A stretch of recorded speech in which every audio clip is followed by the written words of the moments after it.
What's up, everybody? It's B Doll again, and you know what? I actually wasn't gonna come on and do this tonight, but this is a special review for tonight, and it's actually about NXT. Now, this was a go home show, and that NXT has No Mercy coming up this Saturday. Honestly, I kind of forgot it was this Saturday until I was told tonight, but I don't do a lot of these NXT reviews because I don't really think NXT is not really all that much to review nowadays. Maybe last week because of the homecoming show, but there's a special segment I actually want to talk about, and obviously it's going to play in throughout the entire night, and we're going to get into it. But let's talk about everything that has gone on this show first, because the main event tonight is the double title match between the NXT title and the TNA World Heavyweight Championship between Trick Williams and Obafemi. And I'm sure a lot of people have a problem with that, which obviously I know it's a storyline and everything, but you'll see what I'm talking about when we get to it, because TNA has had a very big problem with this match going on, and you're going to see a lot of TNA wrestlers show up on this show tonight, especially towards the end. And I'm not going to name everybody till I get to the end of this whole thing, but throughout the night, you see them in the parking lot and walking back in the background during segments. But let's get through NXT first. Now, the first match of the show was a lights out match with Miles Bourne and Lexis King. The only thing I can really say about this feud is that I know they had a blindfold match about a week or two ago, and now they have a lights out match where they're in the dark. And I will say it wasn't a bad match. I know they ended up using like a table. What Bourne ended up he did like some type of zigzag move on through Lexis King through the table and whatnot, because Bourne him with like a like a DDT on the steel steps, then put him through the table. So I gotta say it wasn't a bad hardcore match. I know a lot of people say Miles Bourne's like the new Randy Orton because he looks like Randy Orton. He's not bad. I'll give him that. And Lexis King, Pillman Jr. there. I know they've been doing this feud, but I thought he was okay out there. But I don't really have much to say about this. So yeah, Miles Bourne won. Ethan Page came out in the crowd and talked about Dr. Wagner Jr., who is the AAA Latin American champion, and I guess he thought he should have won that title. He got screwed by him back at Worlds Collide. I did not watch that show, so I didn't even know Ethan Page was even on that show. But he told Wagner that we don't gotta wait till Worlds Collide or No Mercy or whatever the next match was gonna be. He said, "Come on now." Wagner got in the ring, but it actually was Tavion Heights who put him in an ankle lock and immediately tapped out. So it wasn't even Wagner Jr. out there. It was Tavion Heights. So I guess they had a match coming up in No Mercy. I'm not really sure, but it looks like that's what's going on. Candice LeRae went against Laney Reeve in a speed tournament. Like, dude, why are we still doing this WWE speed stuff? And I guess they had some dude from NASCAR come out and announce both of them. I thought they killed the speed show off of Twitter. It's like, I never watched it anyway, so like, who gives a fuck about who's the speed champion? But I guess now they moved the speed titles to NXT, so they want to try to make you care about it with these 5-minute matches. And I know Sol Ruka has the belt, but I did not even, like, I'm gonna be honest, I was cooking dinner throughout this whole thing, so I don't even know how long this match went. It was like 5 minutes. I did not care. I just didn't. Laney Reed won. Let's move on. Who cares? I know they had Jada Parker cut a promo on Lash Legend. Basically, I guess it's going to be a rematch with them. Bird Girl's actually there to talk to Tatum Paxley. Basically, at least I know I dealt with crazy, but I know you're consistently weird and crazy. And I guess the Culling showed up, and Izzy Dane told Tatum to come on with her. I know they had another segment with Chase U and NASCAR guys. And then Dark State came in and don't say his name and all that. And Joe Hendry, which Joe Hendry to me is kind of weird right now to where the position he's in. Like, let's remember, this guy was like the world champion, the TNA world champion back many months ago, was a main event guy. But I look at him on TNA right now, it's like, what? He's mid-carding against, I think, Eric Young in the mid-card, which, it is what it is on that. And on NXT, he's just been a comedy segment of just popping up out of refrigerators and doors like the Kool-Aid Man and everything, and fighting Dark State, which I don't even care whatever they're doing right now. I still call him the Discount Shield. But yeah, Joe Hendry is just in a weird spot. At this point, I'm surprised he's not in WWE at this point, because even I'm just kind of tired of looking at him on both shows. It's like I'm just waiting on him to go to NXT at this point, because after him with the TNA title and losing again, it's like, who really cares if he's on that? Even I want him gone off that show. So just send him to NXT at this point. Jordan Grace went against Ariana Grace, a battle of the Graces. Jordan Grace won in quick fashion, so not much to say from here. Um, Basically, Stacks ended up coming to help Ariana. I believe they are actually, I know they try to make it to a couple, but I think they actually are a couple in real life. And Mariah May, I'm sorry, Blake Monroe, whatever we're calling her right now, basically came out with a kendo stick and hit a pink kendo stick and hit Jordan Grace with. I know Jordan Grace hit her with a chair, and they had to be separated.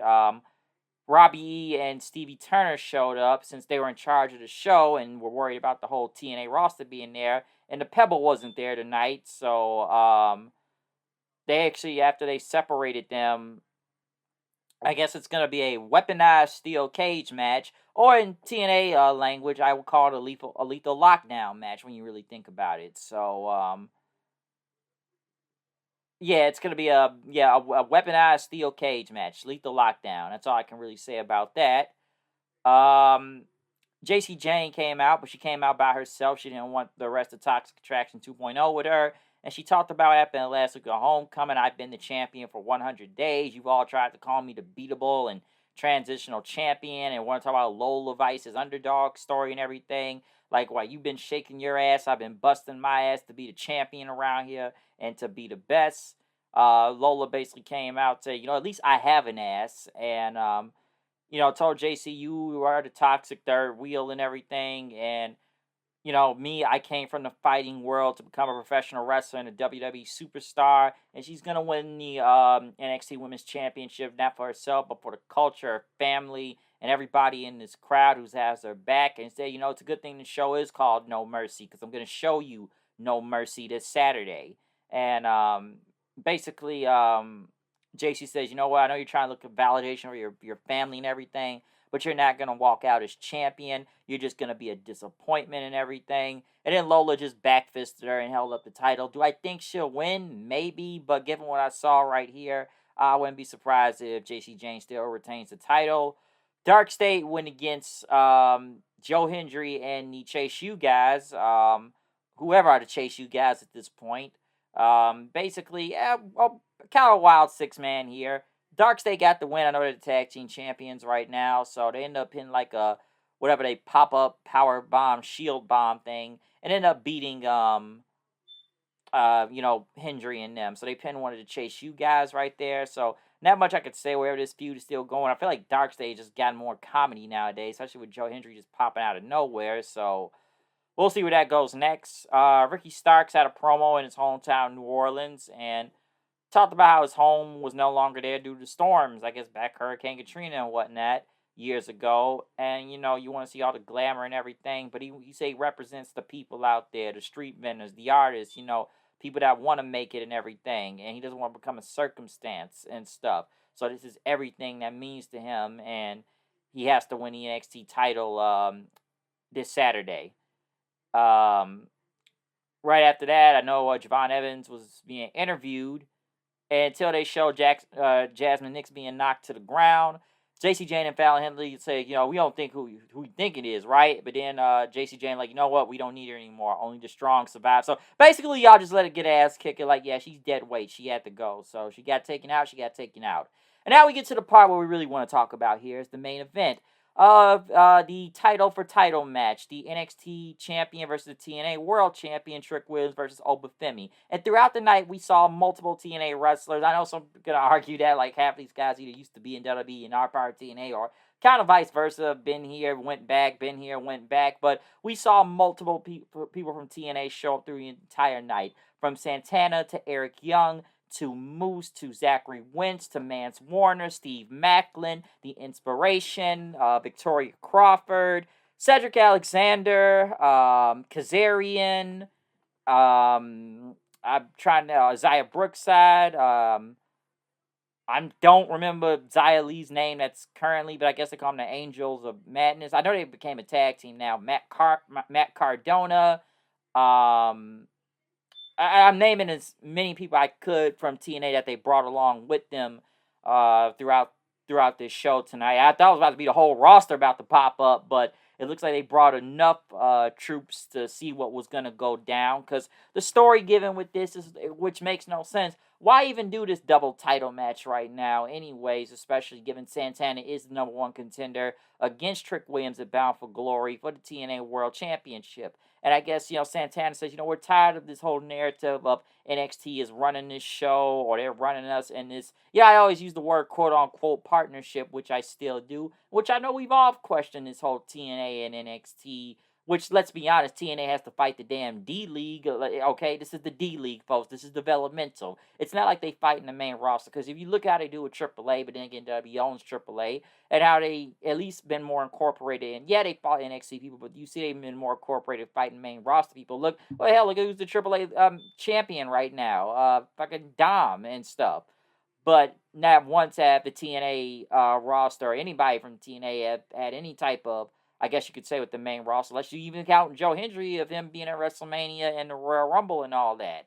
Hell, he wasn't even out there for this big brawl. So that kind of tells you something. But it's just kind of crazy that TNA literally has to fight the D League. Okay, it's the damn D League, folks. If this is Black and Gold, I'd be telling a different story. But you're fighting developmental here. So I'm sure everybody's always talking about the narrative and the story of that. You've heard me come on here talk about this many times when it comes to this quote-unquote partnership. Hell, I thought it was real stupid back at Slammiversary. I know I talked about the world title with Trick Williams, but how stupid of it was it when they put the damn Knockouts title on JC Jane? And I know that the title is now back with TNA, the Knockouts title, but the fact that, Ash by Elegance has to pin Masha, we can't pin JC Jane? Yeah, I guess she's the NXT Women's Champion, but still, though, like, we could not pin JC Jane just to get the damn belt back. I thought that looked really stupid when I saw that. But basically, as this match went on, like I said, the TNA roster ended up showing up one by one throughout the entire crowd. I know Cardona ended up getting a big pop, so I guess he's kind of happy he's back on WWE TV since we hear him on the internet talk about it all the time. But as this match went on and everything, and Santana even got on commentary talking about what was going on. Obviously, Trick ended up punching Santana. Santana ended up brawling with Trick. The TNA roster ended up jumping the ring, then jumping Santana. The NXT roster tried to come out then, and it basically became a massive brawl between the TNA roster and the NXT roster, which I figured we was going to get an invasion angle anyways, given last week and how they kept talking about how TNA was basically mad on Twitter about what was going on and why a world title match is being sanctioned on NXT. Hell, why wasn't Santino any type of authority in this? Hell, why was the TNA roster mad when you lost the damn TNA title, the damn Trick Williams to begin with back at the Battleground WWE show? Okay, look what happened there. So it is kind of, I don't want to say it's too late. I feel like it was always going to be an invasion angle coming from this, but given how it's been looking and how like NXT is like taking the damn TNA titles, it looked dumb, really. But I guess that's part of the story. But you've seen even a lot of people just go crazy of how dumb this looks. Cause damn, what's that guy's name? I watched him, Marky the Hawk and everything. You see him go all the bad. He almost basically quit because it's like it doesn't feel like a partnership. And don't get me wrong, I'm not gonna sit here and pretend that the AEW one was really better. That one was damn worse. We saw that, so let's not give any passes here. So like WWE, it's a different thing. But I think somebody said it best. I remember saying this, like, yeah, you can stay in this partnership right now with WWE TNA, but get out when you can. Because, like, let's not get to the point where, and God forbid that these people even are trying to buy TNA, because I'm sure a lot of people think that would look dumb as hell then, and probably would quit watching the show after that. So, hey, get your kid out of this partnership, I guess, until a TV deal. I'm assuming that's the goal or something. But I feel like this is now of a get in, get out situation, depending on how this goes. But obviously, this is an invasion angle now, because hell, we've already seen NXT guys, and I know we've seen both people show vice versa on each show and everything. But we talked about how even I think I've said this in the past about it, like not even top NXT guys showing up on NXT, like on TNA. Hell, recently, you got Ridge Holland on NXT? Who the fuck gives a? You forgot Ridge Holland was still there. Like, I watched Impact last Thursday. Like, why am I watching Ridge Holland attack Santana? Like, I didn't even know he still existed. Like, you got nothing from him. And I think that's one thing people do not like out of this partnership. And I think I've said this too. We do not want to see TNA, anybody that wants to see TNA as a damn developmental league just for NXT. NXT is already developmental. Hell, Evolve is like the super developmental damn near when you really think about it. People want to watch TNA because they want to watch TNA for the show, not another WWE developmental shit. Because that was one problem. It's like you just had just random NXT people just show up, and I'm talking about lower very low card. What, just to get some reps in? Okay, let TNA be TNA. Not a damn fucking developmental farm system here. Okay? Like, I think we've already discussed that before. But I feel like something now is going to happen from this. I never thought it was going to be somebody was going to win the dual championship anyways. That was never going to happen here. So, like I said, I was just waiting for TNA to jump in the ring, and then it was going to become some massive brawl. And then before the show went off the air, Ricky Starks just walked through all the chaos and held on to that NXT title as Oba tried to climb up to the title too. As the show went off the air, like I said, I got No Mercy this Saturday. But I specifically wanted to come on here and talk about this, just given this whole invasion angle now that's happening, and just kind of, give my thoughts, because you've already heard, like I said, multiple times now, you already heard me talk about this whole TNA NXT quote-unquote partnership and everything when it comes to WWE, and I want to see where this was going to go tonight. So let's see what happens here, folks. I'm sure most people are going to be jumping on each other's shows for the next few weeks, especially going to Bound for Glory. I'm sure some people are wondering where some other champions were from TNA, like the X Division champion Leon Slayer, or maybe the Hardys or stuff, or any other names that we didn't see that's usually on TNA Touch. Because we got the International champion on there, but I don't even think we got, like I said, we didn't get the tag team and the X Division champion on there. So I don't know. Just wait and see. It's probably going to happen at some point. But other than that, that's all I really got to say about this show for NXT. So, yeah, well, we'll see what happens at No Mercy this Saturday coming up. Maybe I'll do a review of that. Maybe. Don't know. But other than that, I am out of here. Comment, subscribe. Follow me on Twitter at HoodedKnight890. I will see you guys later. Peace.